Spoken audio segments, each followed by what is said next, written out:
हम लोग आजकल पढ़ रहे हैं पौधों में जनन।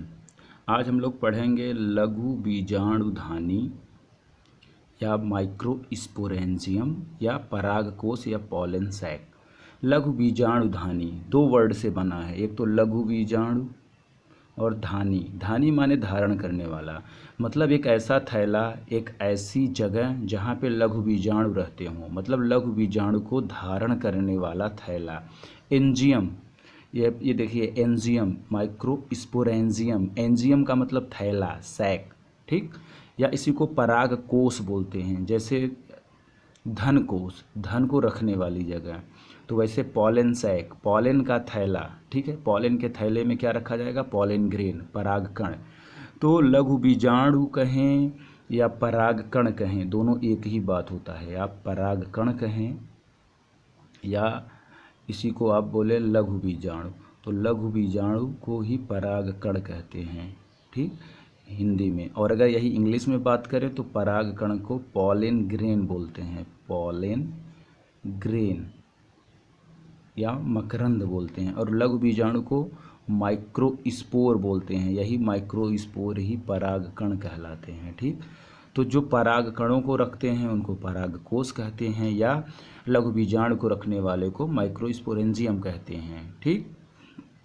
अब ध्यान से समझिएगा कि जो नर जननांग पार्ट होता है, पुमंग यानी कि एंड्रोशियम, उसमें बहुत सारे पुंकेसर या स्टेमेन होते हैं, ठीक।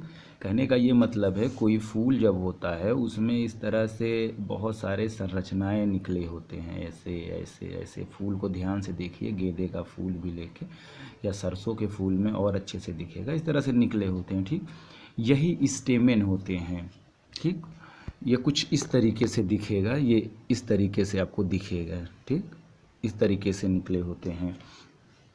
तो यहाँ पे मैंने बनाया है, इस वाले पोर्शन को एंथर बोलते हैं, ये भी एंथर है, ये भी एंथर है। ये जो डंडे जैसी संरचना है इसको स्टाक या फिलामेंट बोलते हैं, हिंदी में तंतु बोलते हैं, ठीक।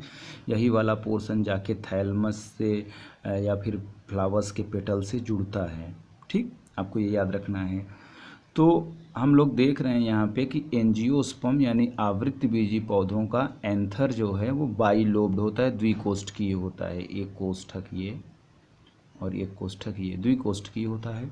और हर लोब में दो दो थीका होते हैं, इसको समझिएगा। जैसे ये एक लोब है, ये पूरा एक लोब है और ये पूरा एक लोब है। अब इसमें दो दो थीका होंगे, जैसे बीच में इस तरह से डिवाइड हो गया तो क्या हुआ? एक ये थीका, एक ये थीका। इसी तरीके से ये भी है, पीछे की तरफ से डिवाइड है, इसलिए आपको दिखाई नहीं देता चित्र में। जो बुक में चित्र बना है उसमें सिर्फ इस वाला, ये वाला थीका दिख रहा है, लेकिन इधर वाला नहीं दिख रहा है। क्यों? क्योंकि ये इस किताब के पीछे बना हुआ है, ठीक। तो पहले आपको क्या याद रखना है कि ये बाइलोब्ड होते हैं, यानी दो कोष्ठक होते हैं। फिर हर लोब में दो दो थीका होते हैं। कैसे?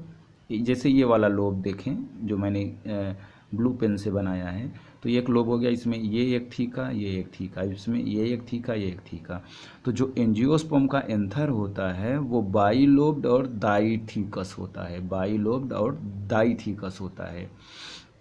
अब आप कल्पना करिए अगर इस तरीके से है और मैंने इसको इधर ऊपर से काट दिया किसी धारदार हथियार से, ब्लेड से, चाकू से, अगर या रेजर से मैंने इसको काट के निकाल दिया और ऐसे खोल दिया, ठीक।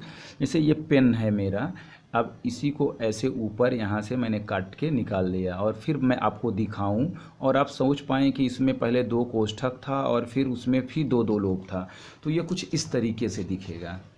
जैसे आप देखें यही था, अब इसी को हमने यहाँ से कट कर दिया। अब यहाँ से मैं आपको दिखा रहा हूँ, तो इसमें क्या भरे हुए हैं? ये जो थे इन्हीं को हम पॉलन सैक या माइक्रोस्पोरेंजियम कहते हैं, और माइक्रोस्पोर माने पॉलन ग्रेन। तो माइक्रोस्पोर का थैला है या पॉलन सैक है, तो पॉलन सैक के थैले में क्या होगा? Pollen grain. इसमें छोटे छोटे परागकण भरे हुए हैं। और ये देखिए डाई थी, मतलब बाइलोब्ड था, एक लोब ये था, एक लोब ये था, और एक लोब में भी थीका अलग अलग हो गए थे। तो ये देखिए कैसे आपको किस तरीके से दिख रहा है, एक तरीके से बाइलोब्ड और डाइथीकस। तो यहाँ पे इस तरह से आपको टेट्रागोनल स्ट्रक्चर दिख रहे हैं, चार स्ट्रक्चर्स, ठीक, चार जगह, चार आपको कोने दिख रहे हैं। तो आपको याद क्या रखना है कि एंथर जो है वो 4 साइडेड यानी टेट्रागोनल स्ट्रक्चर्स होता है और 4 माइक्रोस्पोरेंजिया रखता है। ठीक, प्रत्येक लोब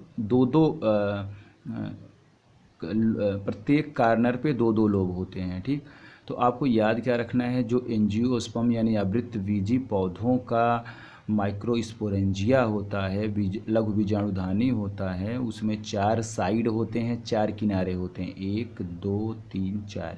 ये वाली लाइन आपको याद रखना है। Anther is a 4 sided structure consisting 4 microsporangia. Anther जो है वो 4 किनारों वाला संरचना होता है जिसमें 4 माइक्रोस्पोरेंजिया होते हैं। Located at the corner two in each lobe, जो किनारों पे होते हैं और प्रत्येक लोब में दो दो होते हैं। ये इस लोब में दो, इस लोब में दो, टोटल 4। ठीक, और आगे microsporangia develop further and become pollen sac. Microsporangia ही आगे चल के पॉलन सैक में बदल जाती है। इंग्लिश में भले लिखा है, मैंने आपको हिंदी में बता दिया। आप चाहे इंग्लिश में लिख लें चाहे हिंदी में लिख लें, दोनों का मतलब भी मैं आपको समझा दिया। आज के लिए इतना, बाकी हम लोग पढ़ते हैं नेक्स्ट क्लास में। Thank you.